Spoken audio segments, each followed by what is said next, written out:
as speech pathologists, we do really get it. We understand the importance of communication and social connections. And it's important to learn that how one way of treating or working with a client isn't necessarily going to be what works for another client in a different state or from a different tribe. If we've got assessment findings that are robust, then we don't have to make any presumptions. And I strongly believe in the value and worth of what we do and the difference we make. Hello, and welcome to Speak Up, Speech Pathology Australia's podcast.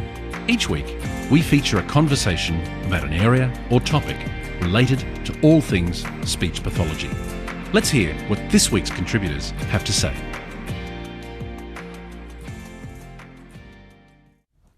Hello and welcome to this week's Speak Up conversation. I'm Annika Flynn. Do you have the one information brochure about your service despite having clients or families with lower levels of literacy, limited English skills, or a cognitive impairment? Do you provide written information to your clients who are in a heightened emotional state? Are you providing the same written COVID-19 information to all your clients despite their individual communication needs? Or maybe you work with clients or families who are provided with complex technical government documentation that you yourself struggle to understand. I know I can unfortunately answer yes to some of these questions.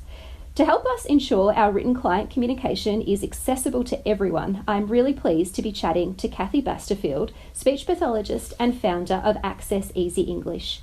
Welcome and thank you so much for chatting with me today, Kathy. Thanks, Annika. It's great to be here. I think a really logical place to start would be to ask, what actually is Easy English? Well, it's really interesting just to hear you say, just in that introduction, exactly what you said.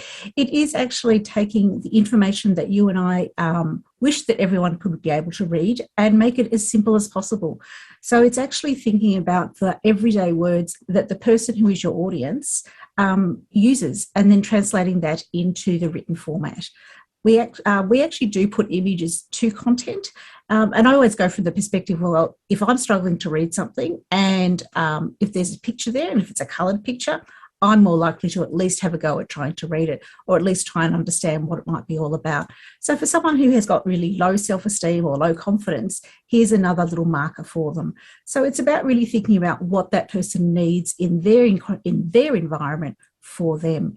And then the other really important part is around our formatting. Sometimes I think we forget about how much what information looks like affects the reader, particularly someone with low literacy. So it's about bringing these elements together to make a piece of information as welcoming and as simple as we can for that person. And we're not talking about making it babyish. These are for people who actually have adult life experience, or have adolescent life experience, depending on the age group of people that you're working with.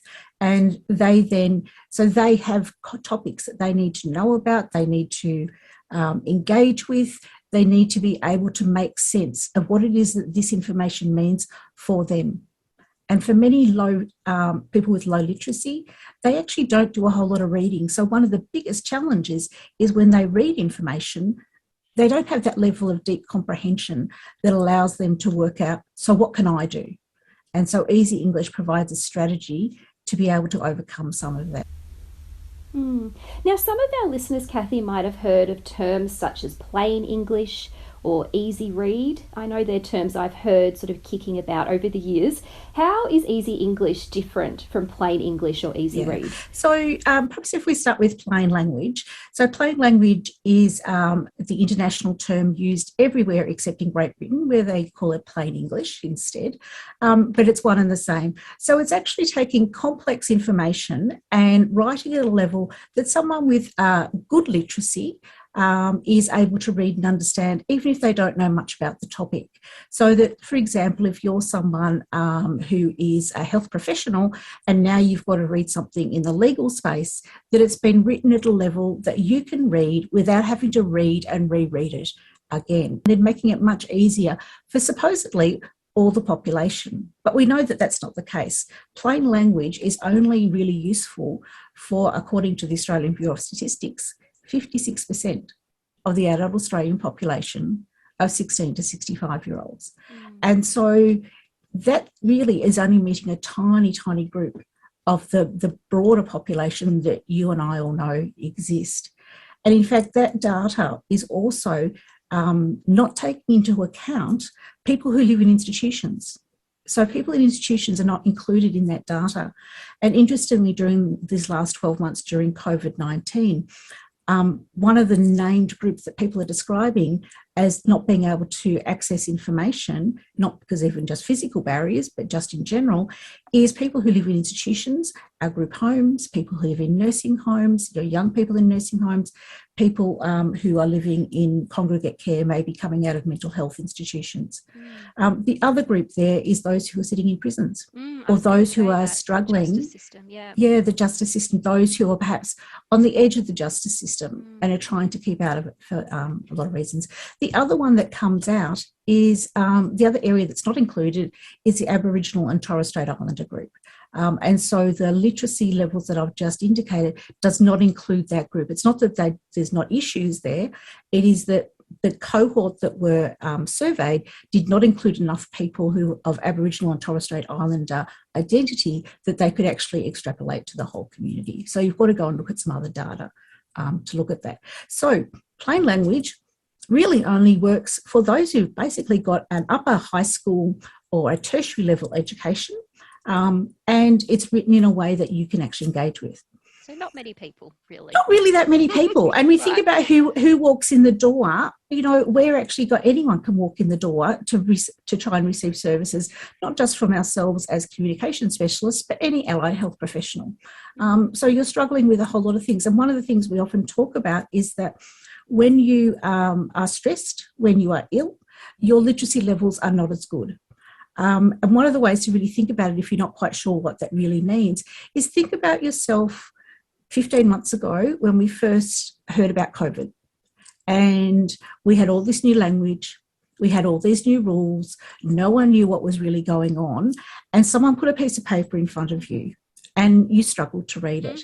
That's all of us. Okay, so you can imagine you've gone into a situation, maybe you've had to go to court for some reason. This is information, you're in a highly stressful situation, your literacy is not going to be as good as what it typically is. So we need to be thinking more broadly about how we actually engage for people who don't even get to that literacy level. And that's where Easy English comes in. So when I first started researching Easy English many, many years ago, I actually started with what they do in the UK, which is called Easy Read. And I knew when I looked at that work coming out of the UK back then, that I could not visualise one of my clients who had low literacy being able to read it. And I thought this still isn't where it needs to be. It's still too complex. It was still, the language was still really complex. Okay. They had really long sentences. And it was just still full of text. Once again, take it back to yourselves. When you've got to read that journal article and you just groan and you turn the page, you go, okay, I'm just going to concentrate here and get myself into this space and I need to read it. Now, you've got good literacy and you're still growing. If you're someone with low literacy and you turn a page and it's full of those black marks all over it, you're going to get turned off. It's going to be much harder for you. And so that's what often happens with Easy Read is it's quite cluttered around its space. So in Australia, we started writing what we called Easy English, knowing that it was simpler than Easy Read. And one of the simplest things to do is actually go and have a look at some examples of what is called Easy English and Easy Read. But so both of them have been written supposedly for people with low literacy. There's a bit of a myth out there that apparently Easy Read is for people with intellectual disability, or is it Easy English is for the people with intellectual disability? And it's like, well, from our perspective, I know that 44% of people struggle.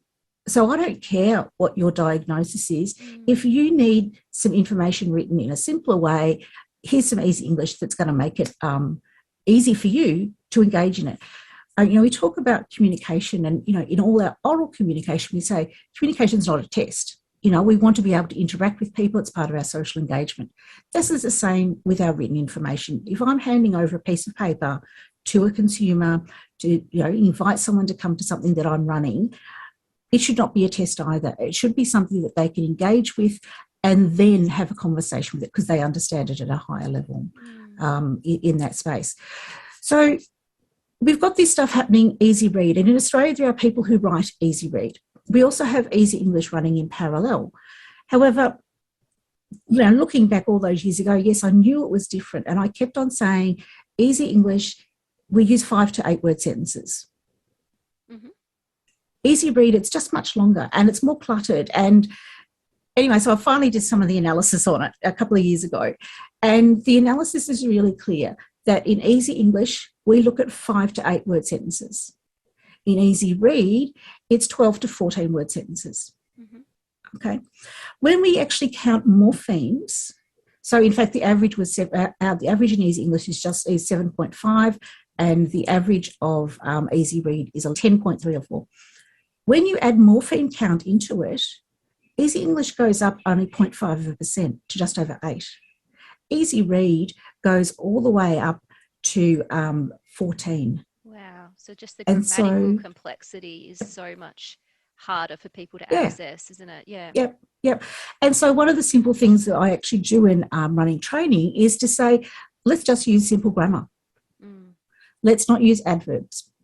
Okay? Let's not use lots of comparatives. Because each of those words is an individual word to someone with low literacy. So rather than adding in big, bigger and biggest, let's use the word very big so that we can actually indicate something goes from big to a much larger size. And then you might use very in lots of other places as well, rather than adding lots of other words. So that's one element. So if you're looking at something and going, is this easy read or is this easy English? You'll find that easy English has got shorter sentences. And we have fewer grammatical markers in it. There's actually someone who works as a self-advocate, and she actually described to me last year and said, easy English has just got so many fewer words into it. I was like, yep, that's the point. That's the point. That's right. We don't want to have to read a whole lot. So when I did the analysis, I actually had a look at a whole lot of documents, and the documents that had the documents that we had most to look at and analyse in easy English were the documents had less than 500 words. And when I say less than 500, in fact, it was less than 400 words. But when I did it as a replica, I said, okay, let's round it up to 500. Eventually, we had 5 documents we started with, and I've been repeating it over lots of different things over the last 12 months looking at COVID. But that's what we looked at back in 2018-19. Then when I tried to find 5 documents in easy read in the same time frame, I struggled to find 5 documents that had less than 500 words. So most easy read is much longer. So it's demanding so much more for someone who doesn't like to sit and read. Okay, so you've got those sorts of things. The other sorts of things that we actually have are making sure that, so we talk about the grammar and being really simple grammar. Then think about some of the language structures that we use. So in easy English, we don't use any if-then constructs, because that's a complex piece of language that you've got to actually interpret. That's something that often comes up quite high in your easy read documents. So in the analysis that we did, I was really upset actually. We had 3. I was like, oh. It's like, whoops. Okay, so we've done more research, we've done more analysis since, and in the ones that we were doing, that was something we really had to focus on. Why have we landed with some ifs in here? Oh dear. In that same time frame though, in 5 documents there were 18 if-then statements. We don't need to be saying, if you do this, then you get that. Yeah, it's not concrete enough, is it? No, it's just got to stay concrete. The other thing we looked a lot at is the length of word and looking at the syllable structure. So we looked at lots of syllable structures, looking at the 10 highest words in a document and the 10 lowest words in documents. And you could start to see there were some real patterns around, even if the word only occurred once in easy English, there's a higher proportion of single and 2-syllable words. So it's around looking at those sort of analyses that does it. And then, of course, we did some fun things with consonant vowel consonant analysis as well. Oh, wow. I know. We had really lots of fun. Yeah. We did really bed down and have a look.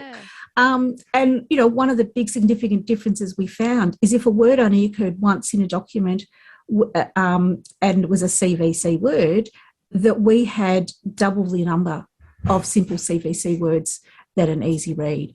So what I'm actually trying to find is some repeatable, measurable elements that we could actually start to be able to then analyse to say, well, this is what easy English looks like and this is easy read. Now, that's only looking at the language. You know, there's a whole lot of other stuff that we can look at around the images and how we choose images and the formatting. Yes. And so in Easy English, what readers will say is there's lots of white space. And you look at that in an easy read. You then look at something like the images, and they'll say, well, the easy English images are very specific. So because we've got such specific language, we can pick out a specific image that really matches with the that language. really matches it. Yes. And so what we often do is find an example. If it's sort of a more broad category of something that we're talking about, we'll then pick out an example from someone's life experience to talk about it. So it's about the help you get to take your pills. And so then we'll have a pill box. So if we're talking about maybe something the staff do to help you at home, versus Easy Read might say, oh, the staff help you at home, and there's a generic picture of home, or it might be staff. Yeah, so it's, you know, the simpler, the more concrete that you can get your language, the more concrete your image is. And then we go and have a look at the research around the importance of the emotional connection between the image that you choose and the connection it has with the text. These are some of the measurable things. There's a whole lot more, but yes, that's sort of where it's sitting at. It certainly sounds like Easy English is more accessible to more people, just how you've described it there. You really are, as you said, with plain English, you're missing almost 50% of the population, if not more. Easy English, out of those three different approaches, certainly seems to be the one approach that would be accessible to the most people, which is what we're aiming for, isn't it? Absolutely. And I think if you can get to those people and you're creating it in a quality way, and this is as equal value as something in plain language, people are just going to accept it as, well, that's what it is. But if you present something to someone in Easy English and it's a scrappy piece of paper that you've grabbed and photocopied off and 6 other people have rifled through it, but here's our lovely graphically designed one, of course people are going to take the graphically designed one. It seems to be more valuable. So all these little bits together add up to making it more accessible and more available. Of course, one of the biggest challenges is that most people stick it up on the internet. And 44% of people struggle with their literacy. The internet's based in literacy. Well, you need to have some electronic literacy to even do a Google search. search. That's right. In fact, you even have to have the internet. And some data from last year said that 2.5 million Australians still do not have access to the internet. Yeah, that's a really So interesting who are they going to be? They're going to be our consumers. They're going to be the people that we know struggle. And even if you're not quite sure about someone's literacy, if you've got a receptionist filling in forms with someone, they will be able to tell you in a split second. And even the Centrelink people at the front office will say that we know who the people with low literacy is. They bring in all the forms and we have to help them fill it out. It's always a really good sign to know who those people are, because it's such a valuable level of skill and power to actually say that we have literacy. It's a privilege, isn't it? It's an absolute privilege that we have, yeah. So, Kathy, if I could ask you to put on a bit of a speech pathology lens. Wasn't that a speech pathology lens just then? Oh, yes, I talked about grammar and, you know. Very speech pathology, but even more so, if we're thinking of our speech pathology specific kind of documentation that a speech pathologist might be dealing with on a day-to-day basis, regardless of the sort of professional space that they're working in, what type of documents could you see as being that would really lend itself to being translated into Easy English? I would say that every single document that actually is seen by the public, you need to think about. But if you're wanting to drill down and think specifics, even something like your business card, how accessible is that? What information does that have on it? Look at your consent form. And so your basic forms, your basic things around what happens when people don't pay or they're sick, you know, what are their rights that they have around how many days can they ring up beforehand to actually cancel an appointment, or how long, you know, particularly in the NDIS space, you know, that you've got to give a month's warning to actually cancel your service. You know, no wonder people get upset if they don't realise, I really don't want to go to there anymore and I'm ringing up today to cancel tomorrow, and then the provider says, well, guess what, you're going to have to come for another month. Okay, but the whole relationship has fallen down.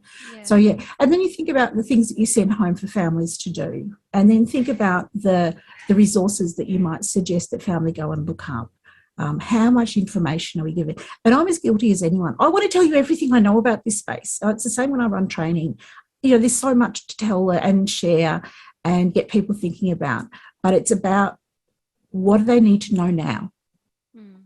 to actually take a step and take a small step and feel like they're actually in control of that from a written information point of view. You know, you're the clinician, you're the expert in that space, but what is it that they're going to be able to manage in what you give them to read? Even, you know, and there's lovely research around the number of people who actually don't turn up to appointments, you know, if it's written down. So we send them all a text message. But of course, if you've got low literacy, it's still a barrier. It doesn't help you. And that assumes you've got a mobile phone. And assumes you've got a mobile phone that has got texting, that you know how to actually access texting. And there's lots of people who don't. And I think we need to be asking our clients how they want us to communicate with them as well. And that maybe sending an email is not the easiest solution, although it's easy for us, that maybe it is a phone call that we have to send to people because that is theirs. And I get back to thinking that we're actually communication specialists, and it's a bit like the work that Harmony Turnbull's doing as well around plain language report writing. If we're communication specialists and we're not communicating effectively with the people who need support to communicate, what are we really doing? So it's really thinking through at every level of your interaction and engagement with people about what do they need on the public space. And I think just also ensuring that written communication is at the forefront of what we're experts at. Because I think speeches, we are experts in communication, but sometimes we forget that little written communication bit out the side. Yeah, we're really great at chatting to people with all sorts of different communication needs, but how good are we at actually making sure our written communication with the people we work with is also as amazing as that oral communication that we're very skilled at using, definitely. And that's where it's really interesting to see speech pathologists come to training and see what they bring to the situation of training and learning the skills of writing easy English compared to, say, someone comes from a comms background. So I have lots of people come who, they might be a website writer, they come from comms, they come from marketing, you know, graphic designers, policy writers, you name it, anyone and everyone who has some job to actually engage in the community. And then I've had speech pathologists come, and I actually ran a session just for speech pathologists earlier this year. But it was about the skills that we bring to be able to say, oh, okay, so just like Annika said just before, so we're just going to make it simple grammar. Yep, absolutely. And away we go. You and I know what that means. We can actually drive down into that, the stuff around morphemes versus words when we're looking at a sentence, and know that that has a huge difference to someone's level of understanding of the language they use. And one of the things I didn't mention before was the number of different words that we have in easy English. And so one of the things that comm staff struggle with is that they've been told for years and years to write things that are really interesting and use lots of different words. Well, what happens in easy English is that we want you to stop doing that, and we want you to use the same simple word every day. And every time you write it, I want you to keep using those words. And that's what comes out in that research too, is that in easy English, we actually are using fewer different words to easy read.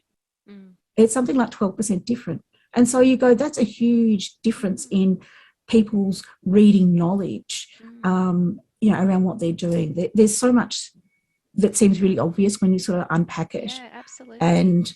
And so, you know, you look at it and go, as easy as professionals, and as you know, when you look at the association and what they're driving around communication access, it all links together that we need to be putting out best practice as speech pathologists, not just accepting that what is there seems to be okay. One of the difficulties, of course, is that easy read, particularly coming out of the UK, but also some in Australia, is being driven by people with very mild intellectual disabilities. And so one of the challenges is that it's not about communication in written form, is not about demonstrating how clever you are to read. But yet that's where some of that drive seems to come from. We want to write something as hard as possible to show that we're actually really, really clever, is one of my, you know, one of the ways it actually looks like it's happening.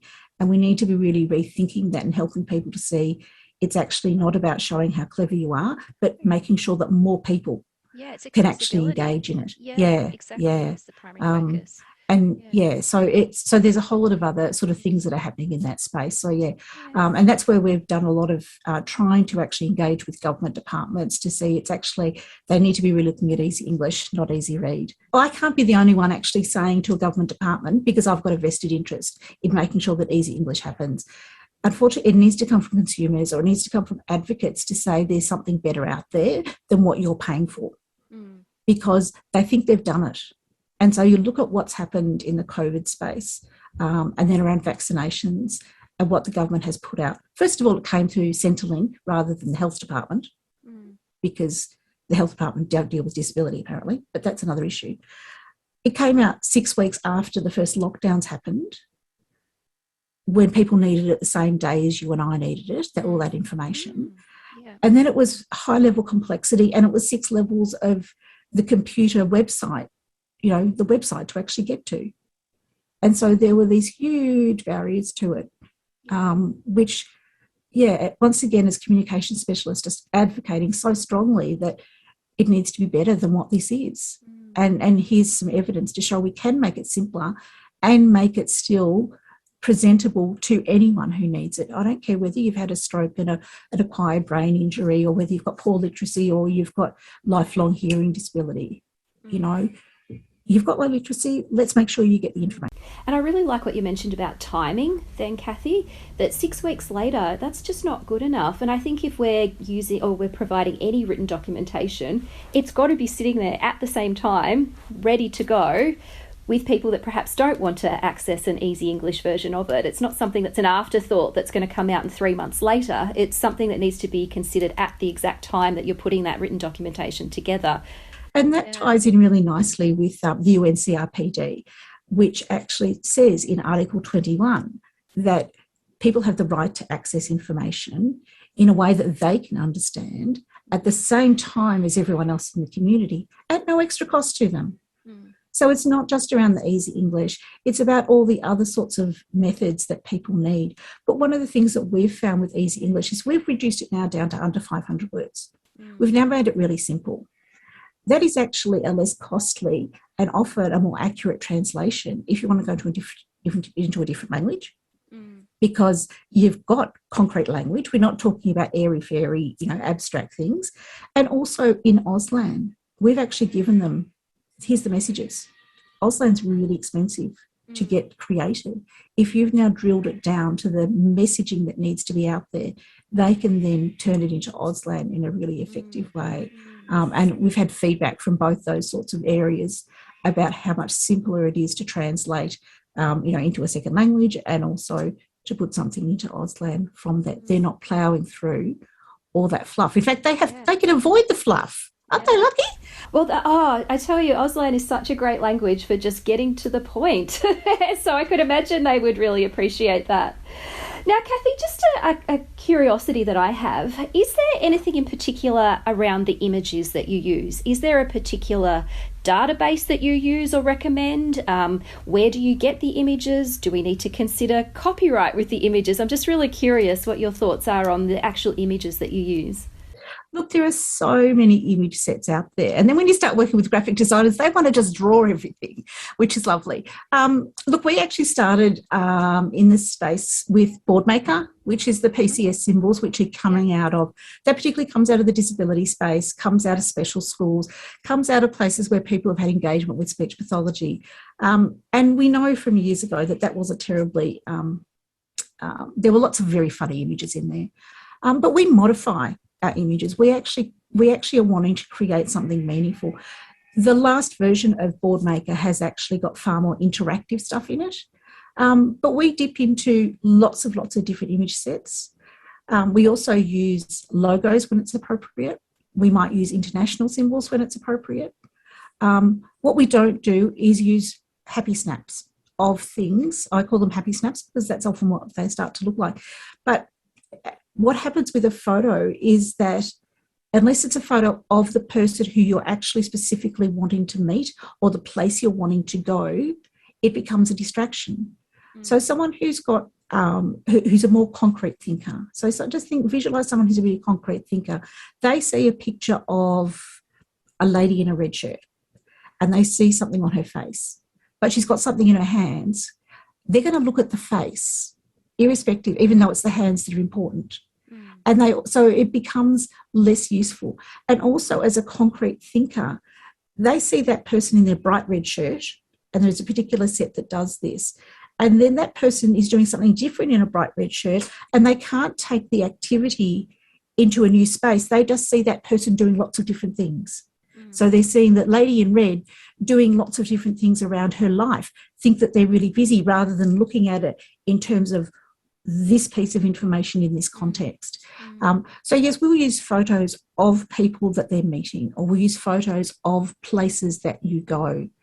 But if it's, say, a day service, it's about the photos of your swimming centre and your basketball court you go to. What's really interesting to actually do things, for those of you who are not Melbourne people, I stick up a photo of Flinders Street Station when I'm doing training, and there are very few people outside of Victoria who could name that place. You know, we think it's an iconic building of Melbourne. But for people outside Melbourne, if you're not a Melbourne visitor, it's just it's meaningless. It's absolutely meaningless. So it's actually connecting with that. So there's a couple of image sets from the UK that we use. One of them is Change People, but you need to look at them and really carefully, because they use literacy inside their pictures, which is a barrier. Yes. You know, we're trying to get rid of all the literacy. So we erase the literacy from it, and we then look at it and then we colour it in. So we've got very good at using lots of paint and Paint 3D. I never thought I'd be in that space. So yes, so you know, and you can buy them individually, but, you know, if you're working with vulnerable families, we've done some fantastic, there's been some fantastic images created over the years around domestic violence, around child protection, around safety at home. And so you can go into this set and find exactly what you're looking for in an interaction. And then we use colour to help us actually create a story going through a document. If you're a support worker and there's a particular colour we use in every image that is about the support worker, and you're the client in the story, we use a particular colour. So it doesn't matter whether I'm taking it from Boardmaker or taking it from Change People or somewhere else, it's the colour that people go, oh, actually, so it's still, we're talking about me as the client, and here's the support worker here in all these colours. And it's just another level of giving people some connection with it. So we don't leave our images as they appear in the image sets. We actually take them. So Change People do that. Inspired Services is another one out of the UK. They've just released a whole lot of new ones, once again, unfortunately, but in terms of what they're creating, because they create the images based on the work they're doing. A whole lot of stuff again in domestic violence situations, a whole lot around sexual violence scenarios. But what is really nice for them, and they're already coloured, is that they've actually got lots of people in lots of different cultures. So you can pick up someone, you know, you can actually get an image of exactly the same person in a hijab. You can get exactly the same person in a wheelchair. You know, you can get a South American person, you can get an Indian person. So they're covering a far broader, and you're getting diversity. Yeah. What we don't quite have in a UK-based image set, I'm just not quite sure why, is an Aboriginal and Torres Strait Islander person. Can't work that one out yet, but you know. You need to develop that. Well, no, it's interesting because there's actually a set that's been developed, and Stella Martin up in Queensland was the person who put me onto this particular group, and it comes in a set of, it's just for your phone at the moment, and they're called Digimojis, and they've been created by a Central Australian community, and their images are different to what would be out on the East Coast or somewhere else in the Australian community. So they've got some lovely images around, say, a willy willy, because that's something you'd see in the Central Australian community. So there are other things happening in that space. So could I just ask, if we're using these I'm just thinking, if I'm putting a document together, am I putting a copyright at the bottom to acknowledge those images? I'm just trying to visualise in my head if I might have used images from multiple different sources. And what would I be doing at the bottom of the document to make sure I'm okay? We put an acknowledgement at the end of them, and there's usually something inside the image that you're using, of the image set that you're using, as to what's possible. So there's another set that we use called the Noun Project. And believe it or not, if you purchase it, which means you can colour it, you don't have to do any specific acknowledgement. We just do it as a matter of habit to put it in. If you're just using it as a free copy, you can only get them in black and white, but you have to acknowledge every single image that you use. Now, they all have a number on them, so you could just, write the list of 4 or 5 different images that you wanted, but, you could basically you're buying the opportunity so you're purchasing the ability to use it in a variety of ways by actually having the paid version of it through that. So they all have slightly different things. Board maker, you actually have to write to them to say this is how we're going to be using it. It's not being used for a communication board, and they usually just come back and say, yep, that's fine. One of the things we're not allowed to use, though, is the NDIS logo in Easy English. That's come through again and again. So we'll actually approach people, or we don't do it personally, as the organisation that we work with. We say you need to get permission to use the logos that are needed. So it might be the New South Wales government logo. It might be say one of the Commonwealth sort of agencies. One of the things we found is that the NDIS will not give permission for us to use their logo in Easy English. Why? All their safety and all their safety and quality stuff. So anything to do with their safety and quality, logo or anything like that, because they don't want people to think that that's coming from the NDIS, even though they do create content. They do content in Easy Read. They get someone to do it externally, but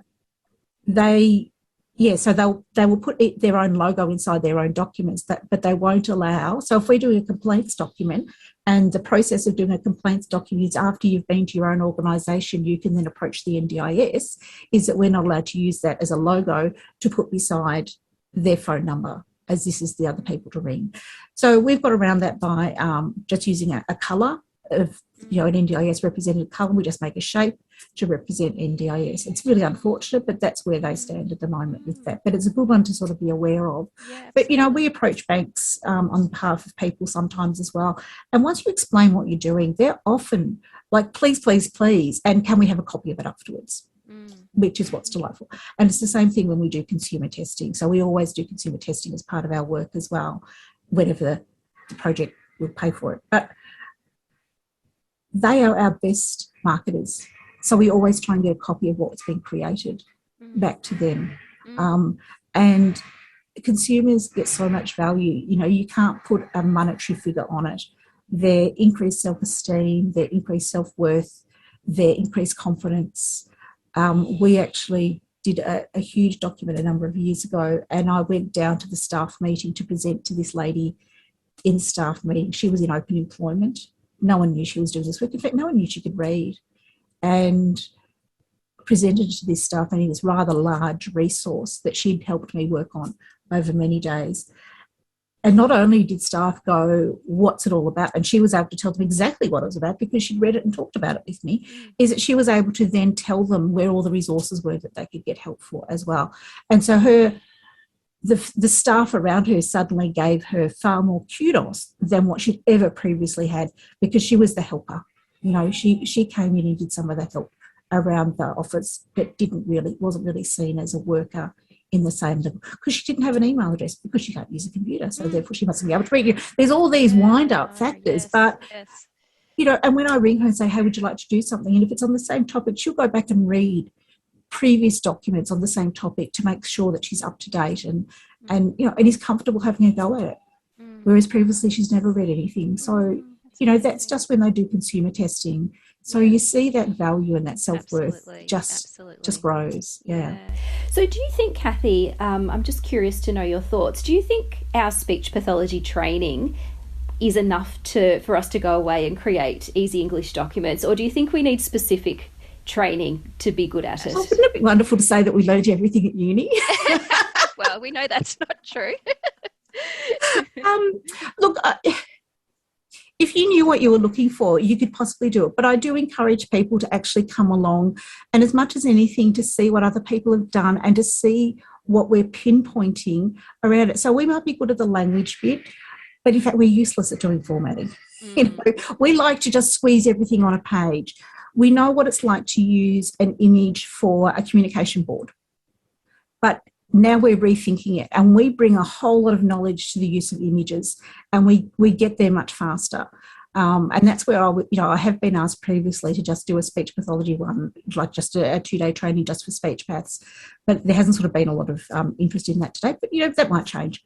But it's about, we bring a lot to that party already, and we could start much further down the journey of it. But one of the values of actually having speech paths in a generic training event is for them to also hear where the writers in the organisation might be struggling and why they struggle. So it's really interesting to see where it filters through to and what benefits people really gain from it. Yeah. So if any of our listeners want more information or are interested in completing some training, where would you suggest they go? Okay, so my website actually has a whole lot of any resource that we've developed which is publicly available. We have links on our website. If it's not on my homepage, it's we have a resources page. I've been sort of mentioning COVID. We actually created over 100 COVID resources last year. All the generic ones are still sitting there. They're on a separate page called COVID-19 resources. So there's lots of examples of things. Please, one of the challenges is that it's so often buried deep in websites that you can't actually find it. Our social media puts up lots of stuff that's actually out there. The other place that does that is ideas.org.au. They have been very good at collating all the resources over COVID last year. It's one of the jobs they do, and so they'll put a big list out as well. Scope do a few bits and pieces. Scope actually do Easy English as well, and they might have a list on their website that you can look at as well. So they're the only two that I know of who are actually doing Easy English at this stage. And I run training. I will run training for it's maximum of 12 people. It's been online for 15 or 16 months. I never thought I'd be doing 2-day training online, but we get the same outcomes. Yeah. So after training, you're allowed to send me a draft and I will do some editorial on it for you, give you some feedback, and they come back with the same issues. So I'm not getting any different outcomes from people doing it. So I used to do lots of travelling around the country to run 2-day training. Now we do that online. You can request it as an organisation. You can request it as a team for up to 12 people. But I've also been mentioning, I'm doing some 2-hour seminars for people, 1-hour seminars. We've done one on computer and digital literacy, which is another whole area of, there's so much here we need to be thinking about in terms of not just our own communication with our own clients, but the organisations that maybe we advocate with and reach out to. So, what does that look like? We look at health literacy. There's so much research in health literacy, but that's only taking it to the 56%. That's not good enough. We've done some stuff around financial literacy. People who don't understand money, but they're expected to sign an NDIS budget. How do we simplify this? What do we need to be doing here around those sorts of things? And, legal literacy is another huge area. But the thing that we actually do with speech pathology, we actually run with speech pathology, was actually have a look at what's actually sitting in the Speech Pathology Australia documentation and how that relates to Easy English. And I think that that's really important for therapists to really think about in the 2030 document, but also in the document that we released this year. Under the Speech Pathology Australia 2030 plan, it actually has as number one goal, communication accessible communities. So under that, you could look at Easy English. It also has access for all. Number 5 point says skilled and confident families and carers. Easy English fits under there. If you don't have a family that understands what their expectations are or what their rights are in you engaging with them, it's sort of doesn't quite meet them. No. And that in that area they actually mention, so Speech Pathology Australia actually mention Easy English. They say languages other than English and to recognise cultural differences. So, we know we've got a lot of stuff around, cultural differences around, Aboriginal and Torres Strait Islander people as well. So how does that work in this space? But then we've got our professional standards. And if you look at Domain 1, which says professional conduct, it says maintain high standards of communication, information sharing and record keeping. And it says, we use accurate, accessible communication to respond to the needs of individuals and communities in all circumstances. And I went to some of the earlier briefings around what that means, looking at the quality frameworks or the quality indicators that you've got in your own departments, that maybe that's where something like that actually sits. What do we actually do? And then it's also 1.7, advocate for optimal communication and swallowing. And that actually talks about Article 9 of the Universal Declaration of Human Rights. Yes, yeah. Which is the same as Article 21 of the UNCRPD, which is the rights of persons with a disability. Yes, yeah. And then the other one, which perhaps is a bit of a something to really challenge people about, how much informed consent are we providing and how much informed consent are we really getting? And it's around providing ethical and evidence-based practice. And if you're asking someone just to sign here, and now you're actually going to be doing some stuff around some basic literacy and they can't read that content, what are we really getting informed consent around? It's absolutely best practice. Well, just an enormous thank you for joining me, Kathy. I've just really loved the reminder about we are communication experts, but let's not forget that written communication domain. It is something that sits on the back burner sometimes, and it's just been such a great chat just to bring that to the forefront of my mind. And I'm sitting here ticking through some of the documents that I give to parents or some of the documents that we provide for our service that I'm like, yeah, not best practice. So thank you. It's just been so wonderful catching up with you, Kathy. It has been, Annika, and thank you so much. It's been very easy to chat to you. And thank you so much for listening to this episode of Speak Up. Have a great week ahead, and we will be back in your ears next Wednesday.